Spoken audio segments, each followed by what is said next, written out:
Welcome to another episode of How Real Estate Changed My Life. And my name's Kyle McCall. The reason I started this podcast is because I heard too many people with misconceptions of real estate and what it involved and why they couldn't get into it or why they shouldn't get into it. And I just put this together because I wanted people to understand there's no hidden agenda. I just want everybody to understand what the opportunities are with real estate and that it's not as difficult to get into as people think. Now, everybody's got a different story.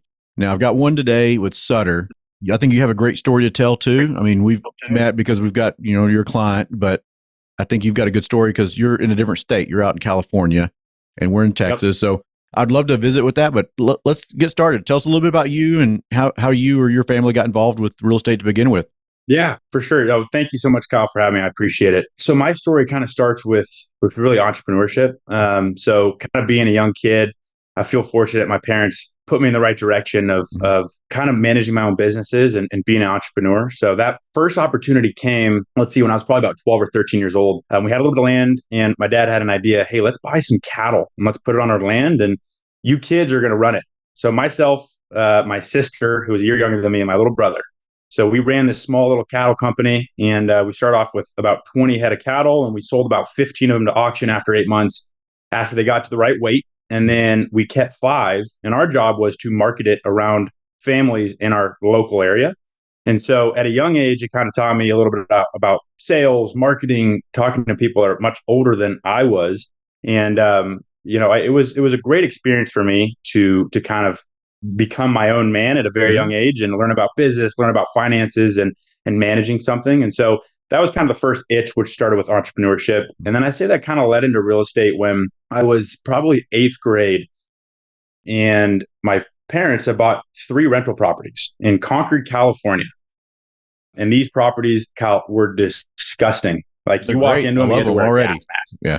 Yeah. I'm sure you probably had a few properties like that. That's what I like. That's what I go by. Yeah. I mean, it's like rat crap everywhere in the corner and the cabinets are falling off their hinges and the paint's chipped. And so it was really a dilapidated, kind of falling apart building that needed an upgrade. And so I remember being very fortunate to be kind of a part of that process and helping with the demo and helping wherever I could be. I don't know how much value I was providing them, but digging holes for the fence and being on site with the contractor for an entire summer. So, and going to collect rent with my father. And it was a really fun experience for me. And that was kind of my first initial introduction to real estate. And then fast forward to college, once again, had an opportunity to kind of manage a property. My parents, I went to school in San Luis Obispo, school called Cal Poly, which is on the central coast of California. And I thought it was a pretty good market to own real estate in. And so I met with a realtor and my parents ended up buying a small home that I rented out to my friends. And I got to kind of act as the property manager and understood at a small level what it took to manage a property. You can imagine there were some challenging moments there. It's good education. Great education. So that's kind of how it started. And then I knew that right after I graduated college, all I wanted to do was own my own property and go through this process on my own and do it on my own. And so I had that opportunity when I graduated college. It was 2020, and I started working for a company called Grocery Outlet, a fantastic grocery retailer on the West Coast. And I was a buyer for them. So kind of finding new inventory and negotiating every day. But on the side, I knew I still had this burning passion to do real estate and I wanted to do it on my own. And so I started looking on Zillow, Redfin, started calling agents. I remember Googling at one point, where are people moving to? Because I heard it on podcasts, you want to invest in a market that sees migration and sees trends towards population growth. And so Bozeman, Montana was that market for me. And so I just started hammering the phones, talking to a lot of different brokers and agents. And I met fantastic woman named Amber Palmerville who found my first deal for me. And ended up everybody listening, that's your agent in Bozeman. That's your agent. That's your girl. She's also a property manager and she still manages that property to this day. And she does a fantastic job. And so that was the first deal I did. It was kind of a cosmetic upgrade, new floor, new paint, new cabinets, new appliances. So I think I spent like $13,000 on that renovation and then got it rented out at market rent. And so, gosh, I know the feeling, but after doing that first deal, it was like, what have I just discovered? This is amazing. And so I wanted to go back and do it again and again and again. It is addictive. Yeah. So that was the first deal that I personally had done. And after that point, it was, how do I do the next one? And it's hard to find a good deal. It is Mm-hmm. not easy. And I remember listening to a lot of podcasts, reading books and about creative financing and how to find an opportunity to that's a good deal that has a value on it. And that was finding off market deals and Mm-hmm. writing letters. So gosh, at one point, still had a full-time job at this point at Grocery Outlet, Mm-hmm. but nights and weekends, my goal was to send 50 letters a week. And so I did that for a very long time. I think I got up to probably about 1,000 letters. It didn't work. It was, let's see, I think probably I got 4 or 5 properties that I had offers in and the person was actually interested in, and I got to go and tour the house, but it never worked out. But then I got fortunate and found another deal exactly a year Mm-hmm. later on my birthday, which is pretty cool. In 2021, up in Redmond, Oregon, it was a duplex, and closed that deal. And then after still being a grocery outlet, doing real estate on the side, I knew that it was time for me to leave my W-2 job and go into real estate. And it's kind of a big leap, but I made the leap, and I'm happy that I did so. And now I'm investing in real estate full time, and it's my job. Now I partner with Kyle down in Mm-hmm. Dallas, and I'm very happy, and I'm glad I did it. So I'm glad that's kind we've of the met. long-winded answer for you. Yeah, well, I'm glad that my team's been able to support you in your goals, and it's fun. We enjoy watching that project come to fruition and looking for the second one. But so let's get back to your first Bozeman, and then I think your Oregon one too. Like, so how did you finance those first? Because everybody has a different story. Some people have family money, some people have hard money loans, some people have traditional financing. What was your story? Yeah, so I was very fortunate. So the first deal that I did, I looked at it. It had a price of $300,000. I was like, how the hell am I going to raise $300,000? How am I going to buy this thing? And so I was fortunate I knew that I couldn't just go to my parents with an idea. I had to Mm-hmm. go to my parents with a plan of execution. And so for me, that was, I'm doing all the research I could possibly do. I'm going to work my butt off. I'm going to create a presentation. I'm going to create an entire financing model on how this is going to work, how it's going to create cash flow. And so I did that. And kind of before talking to them, I wanted to come with a plan. So Mm-hmm. I built that presentation and I pitched it to them. My plan at that time was, I'm going to take debt. At that time, it was like a 2.5 or 3% rate because Mm-hmm. interest rates were so low in 2020, 2021.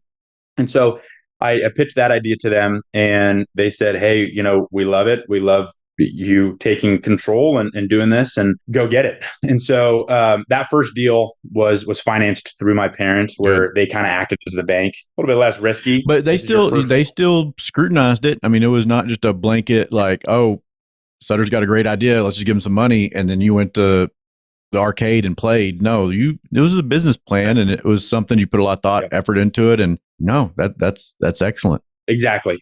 So that was that's the way that we financed that one, and kind of fortunate to have them in that position. But yeah, you're right. I mean, it was still a lot of work, and I put together a plan on how we're going to execute it. And fortunately enough, it worked out, and that deal is going pretty well. And that was in 2020, 2021, actually, in Bozeman, Montana. And Bozeman's been a great place, a great market. And then the second deal was closer to conventional financing, but it was with Wells Fargo Bank. Oh, wow. Not using my collateral, Mm-hmm. but using my parents' collateral, because they had a little bit more transaction history than I did. Well, banks like them. Yeah. They got the experienced credit and such. Exactly. So once again, it comes back to me being fortunate, in a fortunate position to have my parents to kind of lean back on, and their guidance, their support. And gosh, that Redmond property that I bought, which is really close to Bend, Oregon, they also spent a lot of sweat equity on that deal. I remember it was 4 days in a row we were at that property putting together beds. It was an Airbnb on one. There's a duplex, Airbnb on one side, and then it was a long-term rental on the other side. And so we furnished that Airbnb in about 4 days. That's 3 quick. bedroom, 2 baths. So it was quick, and it was 100 degrees that week, and it was dead of the summer. Yeah, I didn't realize it got that hot up there. I know. I think it was just a rare week of getting to 100 degrees. It's no Dallas, but it happened to be the week we were furnishing it, and so they were really nice to be dragged along throughout that process, and finding things on Facebook Marketplace and driving 45 minutes to go pick up a bed. So yeah, it was good. But times. That's a good memory too. That's a good memory. Oh, 100%. Yeah. So that one, you said you had short-term rental and long-term on that. Is that still the case? And how's that gone? And like, you live in California, but you got these properties in other places. What has that experience been like too? At first it was a question that my parents had in that initial presentation of, Sutter, you are in California. This is in Montana. How are you going to manage that? And it's really hiring a good team. It's hiring a team like McCall Property Management in Texas. It's hiring someone like Amber Palmerville out in Bozeman, Montana. You can't do it without somebody that's boots on the ground. I would talk to her daily, especially during the renovation stage, talking to her daily, almost a couple times a day on figuring out what the process is, what the progress is, how's it going. So it's constant communication. It's trust in your team and the person that you have that's boots on the ground there.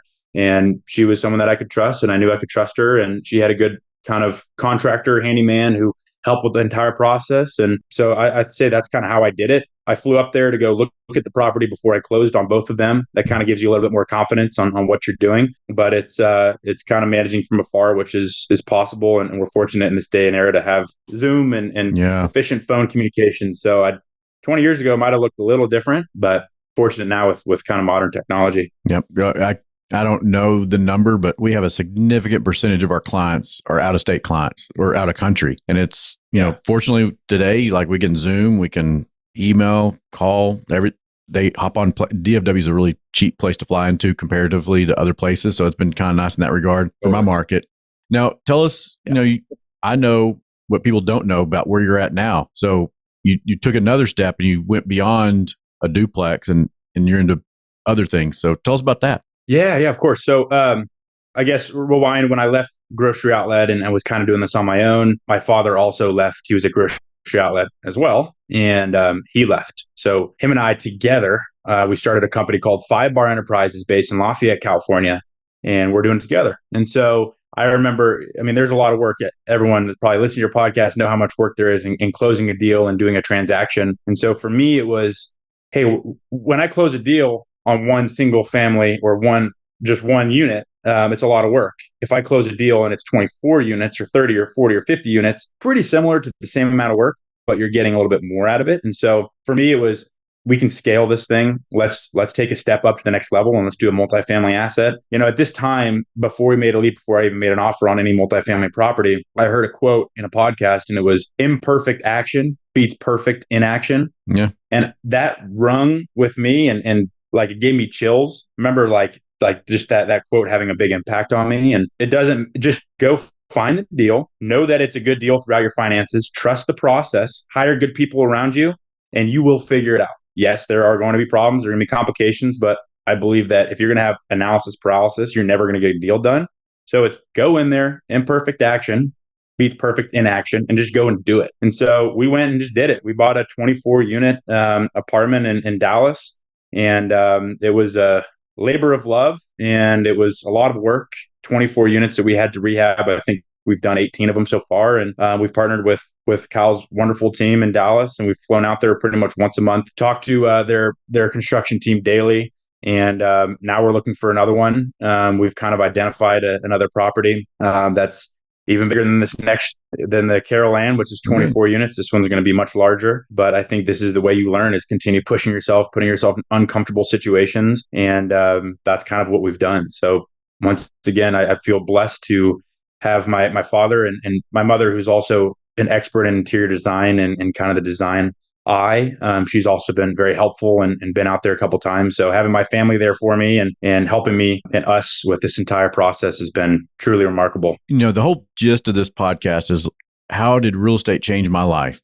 And, I've got a great story. You have a great story. Everybody does. I just heard something for the first time where your dad left corporate world too, to go in and do this with you.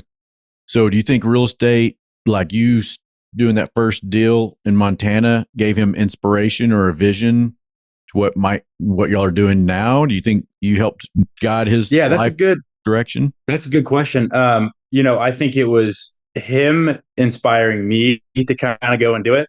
So it was really him that I can thank for that. But I think that once I started to do my own real estate thing, and he knew that his time, he had been at Grocery Outlet for a very long time and had a good career there. He was there for 25 plus years. And so I think it was kind of the next chapter for him in his life. Mm-hmm. And with my passion and kind of wanting to do real estate, I think it was kind of the perfect intersection and perfect timing for me leaving and him to, hey, what's my next gig going to be? Sutter has been able to find a couple good deals. Maybe we can continue getting lucky and finding a few more. So I think the timing just kind of worked out perfectly. And I don't think I inspired him. I think it was more him inspiring me. Well, he encouraged you to go in a direction that you knew that you've proven works. So it's funny that you mentioned, working and then leaving a job and then now you're doing bigger. That's one kind of small reoccurring theme that I've heard through my conversations with other real estate investors is, man, when they got a little bit going and they were doing okay and they quit their job and then they focused on, and their business just skyrocketed in every single instance. I want you to listen to one of my podcasts with Ryan Swift. He retired at 40, but he didn't. He went all in, but on real estate. And every time I'm turning around, he's knee deep in another project. And he's like, man, I got like all these projects at one time. And it's just because he didn't have time when he had the corporate job. And now he does, even though he still considers himself retired. He's not. He's doing real estate, but he's living his life. It's not work. It's not work if you love it every day. I know right? That's my thing is like, I wake up every day and I really thoroughly enjoy everything I get to do. And the people, the thing is, I love the people I get to visit with. Like I get to visit with you. I get to visit with all these other successful or people that want to be successful and maybe it's not even in real estate necessarily always, but I get to visit with amazing people. And that's one thing I love about real estate. You meet some really amazing people. I don't want to say it's because you're thinking outside the box, but it's because you're taking action and control of your future. And so many people just, they stay at grocery outlet forever. Oh, it's okay. I mean, there's nothing wrong with it, but there's so much more opportunity. Yeah, no, 100%. It's kind of easy to fall into that corporate rut. And, I was there for a few years and at some points it was like, oh, maybe I'm comfortable and I'm doing this thing and I could just stay here and it wouldn't hurt and see what happens.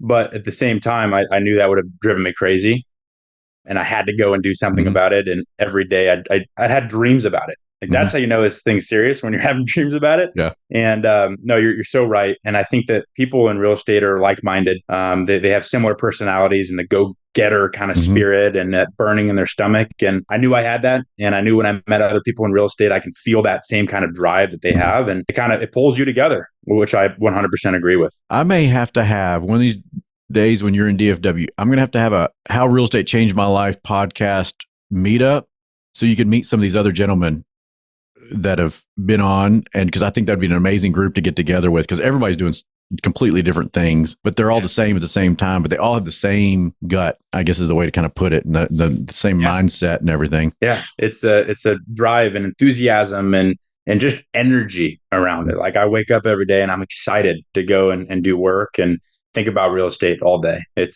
doesn't feel like a job. So I'd love to meet them. Yeah, absolutely. So what would you tell somebody that's thinking about real estate? Not doing it, but just thinking about it. What would you tell them? What guidance would you say was worth wait for you? Like what would you tell them? I would say maybe start with kind of the education, listen to as many podcasts as you can, read books about it. Rich Dad, Poor Dad is a book. Plug everybody. I want everybody that there's no hidden agenda with my podcast. I want everybody to have all the resources. So, talk about Rich Dad, Poor Dad, talk about your podcast that you like. Tell me the names. Yeah. So Bigger Pockets, that was one where that got me really, really involved in real estate. I had an internship my sophomore year of college.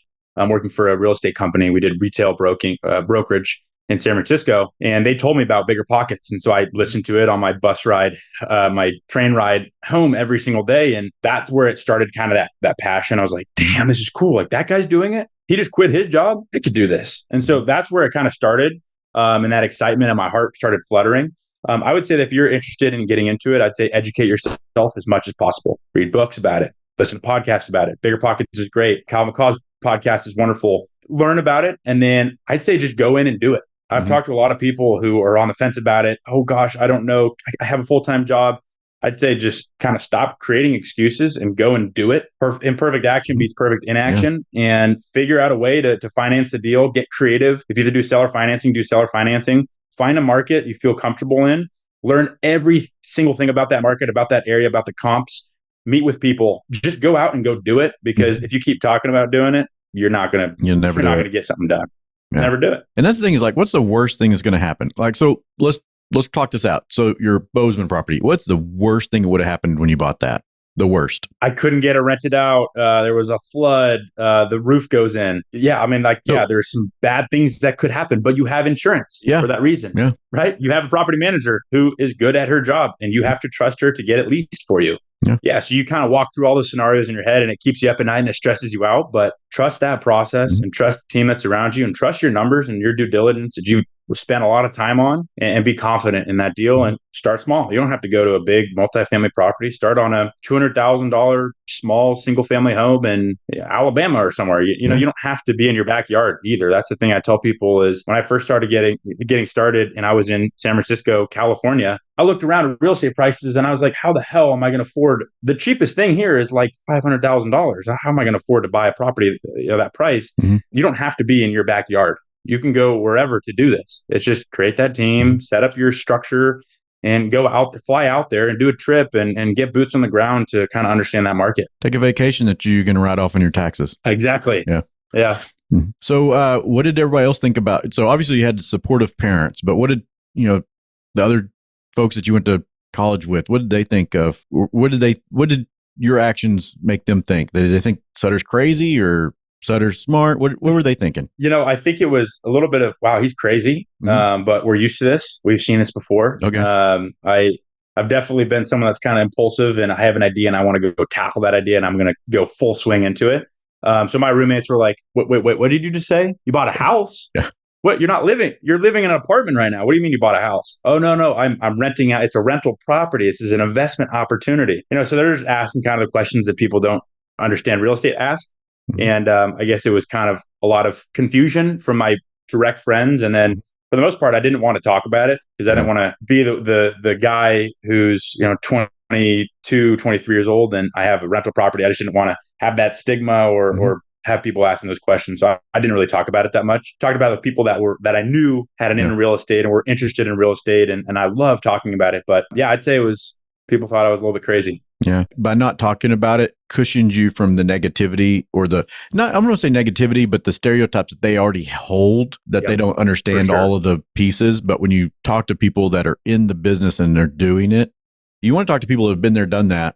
And I think you've done obviously a great job of doing that. Yeah. Well, thank you. Yeah. Thank you. Yeah. It's definitely a sensitive kind of subject. So I kept it myself and tried not to talk about it as much as possible, unless I'm with someone, like I said, that's in real estate and understands it. And yeah, I agree. Yeah. I kind of did something similar. I stayed under the radar a lot until I was comfortable, I guess you could say. We talked a little bit about your wins, but tell us the things that haven't worked out. Have you had anything that hadn't worked out yet? I know just even rehabbing a 24 unit apartment complex. I'm not in the weeds on that side of the business, but I'm sure not everything went perfect. So where were some things in your experience so far that haven't gone as planned on your properties? That's kind of the definition of real estate right there is dealing with challenges pretty much daily. It's not going to go according to plan. A couple direct examples on that deal is our HVAC system went out. And when I say our HVAC system, it's not just one unit out of the 24 units because it's not individually metered or individual HVAC systems. It's a central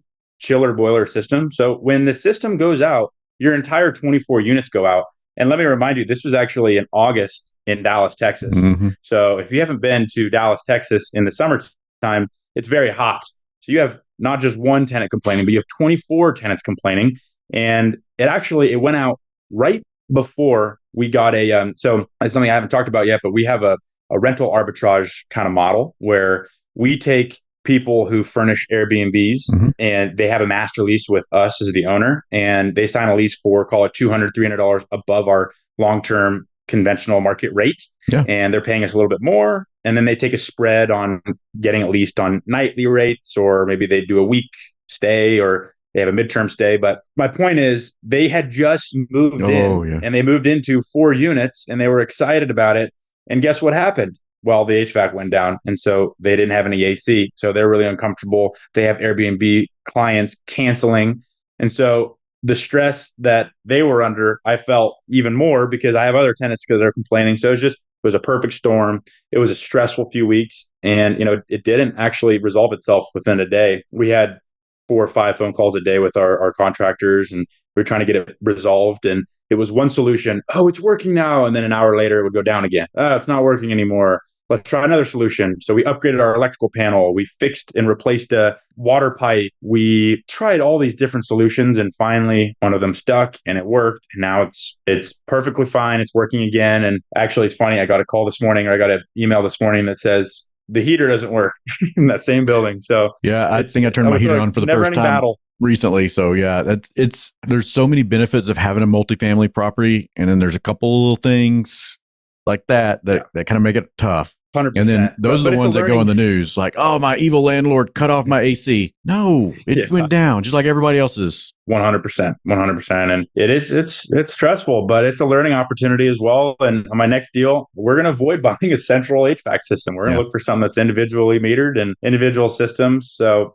everything in real estate, everything you do is you're going to learn a lot more from what you fail on than what you succeed on. And you have to look at failure and challenges actually as a fortunate opportunity. Mm-hmm. It's hard at the time when you're frustrated, but you look back on it and it all happens for a reason. And we learn from everything. And so that property, they're all 1-bedroom units, correct? If I remember right, they're pretty much. Yep. So, and just the way that building's structured, that central system, it just is what it is. That's the way it was back then. And you don't see those as common on most of the properties that we manage that are multifamily because they each have their own individual systems, which makes sense. But when you add up all the systems, it probably is more expensive for the system. But you can also separate the utilities a lot easier. There's a lot of benefits. So I can see why you'd want to go separate systems. But on the next one, if there's one, you're like, hey, let's negotiate either a new system or something like that. So you learn from everything. Like everything we do, we learn, and it's not a loss. It's a learning opportunity. And I think that's the other thing is people always think you win or you lose. No, I mean, it's all an education. This is all a game, and we're playing with these chips, and we just have to reinvest our chips. Like, where do we reinvest our next chips? And going from one to the next, It's not the same as working a regular job. Like, this is a game. We're playing chess. That's a good analogy. Yeah. Yeah, that's a good analogy. Very true. So have you talked to any of your friends into buying anything yet? Actually, yes. I know this is somebody about 2 years ago who we were in the same fraternity together and we went to school together, and a really good buddy of mine, he has for the last year and a half, ever since I bought that first one, he's been wanting to buy one, and he sent me so many deals and a lot of his underwriting, and I keep telling him, hey man, you just got to go put an offer in, go do it. And he just closed on a deal last week. And I'm super, super happy for him. It's in Austin, Texas. And all right down the road. He's crushing it. And so I don't think it was my doing that convinced him, because he was always convinced. He always wanted to do it. But it's fun to see some. Well, when you have a friend that's gone that trailblazed for you to show that you could do it, he was going to do it anyway. But now it's just like our circle of friends. Now I can go to somebody and say, hey, this is what you did. What should I do? And I think he probably executed better and faster than he would have without you. Yep. Right? Oh yeah. No, I totally agree. And it also makes it a little bit less scary and a little more palatable, because you're the first person to do that deal. You don't have any other friends to go to talk about it with, which is actually not true at all, because I did have a lot of mentors in my before ever buying my first deal, a couple people that I got to talk to and kind of understand how they did it. But no, it makes it a lot easier. They've done it before. You can go to them with questions. They've seen everything in the inspection report, tell you what not to worry about, what to worry about. So those people, those mentors are invaluable and 100% necessary to have. You were asking about kind of advice. Another piece of advice that I would say is make sure 100% you have a mentor, you have somebody that has done this before that you can go to and talk to them about the process, and make sure that you're not getting ripped off, or at least that you can bounce ideas off of them and they'll give you some sound advice, which I was fortunate to have 1,000% during my investing career. Yep. And you took all the classes in college and university and got all the book knowledge, but they didn't teach you any of this in school. Like, this is all, you had to get this outside. That's good. Yeah, absolutely not. I was an agricultural business major, if you can believe that. And well, that's a great, so I went to A&M, Texas A&M. So that's a big degree there too. But I was surprised. That's a very versatile background degree to have. It's very broad. So there's a lot you can do with it. Yeah, for sure. And, with the grocery industry, I thought that maybe that's what I wanted to go in and do. And ag business was the best major that I could get into with my GPA in high school, which was very average. And ag business, I met a lot of great people, and I definitely learned some good skills there. But like you said, not a lot of it translated to real estate. I'd say that the best and most valuable aspect was the people that I met, and just kind of working on your people skills and developing relationships. And that was very valuable for sure. But the book stuff, maybe a little bit less so to translate to real estate. But you can learn that on YouTube and through podcasts and by trial and error. Oh, good. I appreciate that advice. So I don't really have a whole lot else. I mean, I think I've kind of drug it all out of you. But I do Yeah. want to hear what's your next big. Okay, so you're going to do one more apartment complex, probably down here. Where's your big? Where's Sutter in 2030? So this is something that, my dad and I in our business, 5 Bar, we've talked a lot about. And right now it's kind of about diversifying our portfolio and not putting all of our eggs into one basket. And, we do believe in Dallas. We think that there's a huge influx of people moving there. There's population growth. There's rent growth. It's a very strong, diverse job force. So Dallas, we love it. We're going to continue investing in Dallas. But at the same time, I think we're going to start spreading out into multiple different asset classes. We've invested in a few funds, storage. We've done a storage deal where we've done a mobile home park and storage kind of fund mixed together with multiple properties. And so I think it's going to be continuing to grow our real estate company, continuing to operate. I love being a general partner on these deals. I love to own it. I love to operate it. I love to be the one that's in control and dealing with that property. So I think it's continuing to find good at a value deals in Dallas and other markets similar. By 2030, hope to have a portfolio that's up to 500 units is the goal. So, I know that's going to take a lot of hard work and determination, but I think we have that, and I'm ready for it. I'm excited, and I love it. All right, good. Well, that's good to have a growth plan in mind. So basically, the whole gist of this whole podcast and interview was because I wanted people to understand how real estate changed your life. And I think you've done a good job of presenting that and how people could progress. So I want to thank you for coming on, sharing your story, and always let's do another one in the future. But I do think we should do a meetup group with all the folks that have been on those podcasts. Cause I think everybody would love that. I think having a good time. Yeah. Sharing stories. I think that's a great idea. Hey, well, yeah, thank you so much for having me on. I appreciate it. It's an honor to be here. And looking forward to listening to more of your podcasts and seeing you out in Dallas next time I'm there. All right. Well, thank you, Sutter. And again, thank you. And look forward to everybody tuning in for the next episode also. Thank you.